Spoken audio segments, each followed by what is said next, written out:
Галима апа театр сәхнәсендә берсеннән-берсе матур, классик героинялар уйнаган актриса ул.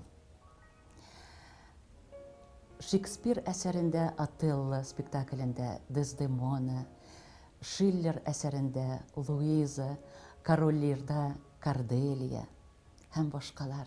Карар, килен. Исә чакта әйтеп куйым, бүген яшь килен төшкәч, урыныгызны бәләкәй якка җәярсез инде. Янга анда бигесе булады. Исе булса, тәрәзәләрен ачарсыз. Җитмәсә тагын чебене, тараканы күп. Анысы үзеңнән. Ине чиста тотмыйсың. Син төшкәнче безнең өйдә андый хәшәрәтләрнең булганы юк ие. Шулай инде ул, килен салмасы килбәтсез була. Я бар, бу чагында бүлмәңне җыеп куй. Юк инде, яшь килен төшә дип, 5 ел яткан чыганына бирер хәлем юк. Алай ярамый. Ярамый килен. Яшьләргә кадер-хөрмәт күрсәтү ата-бабадан калган җыла бит ул. Кадер-хөрмәт күрсәтәсегез килсә, үз яныгызга түргә яткырыгыз, яна пешенлеккә менсеннәр, анда тынычрак була. Галима апа Дездемона ролен уйнаган вакытта битенә вуаль каплаган була. Аның янына Отелло керә. Отеллоны күргәч, шул вуальны акыртын гына битеннән ача башлый.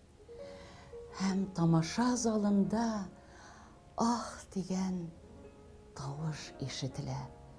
Чөнки тамашачы Галима апаның матурлыгын күреп, сокланып, шаккаталар.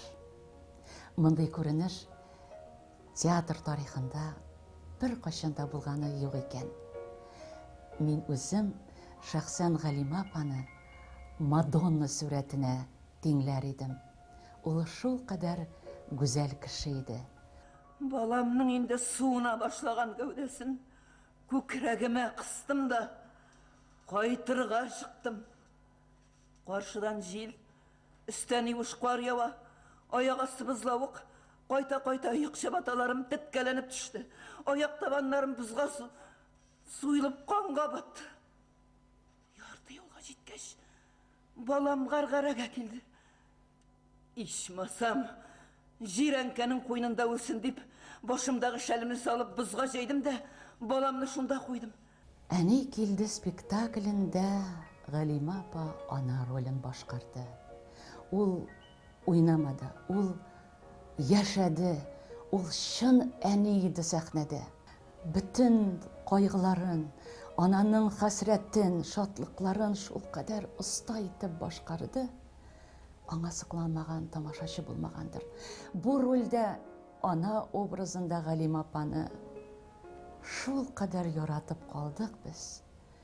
Ана кешенең колагы ишетмәсә, йөрәк ишетә. Минем инде күп яшисем калмады, үзегез беләсез.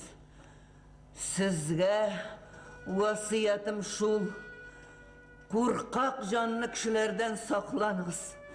Кеше куркак булса, үзенең җанын саклап калу өчен теләсә нинди түбәнлеккә дә бара.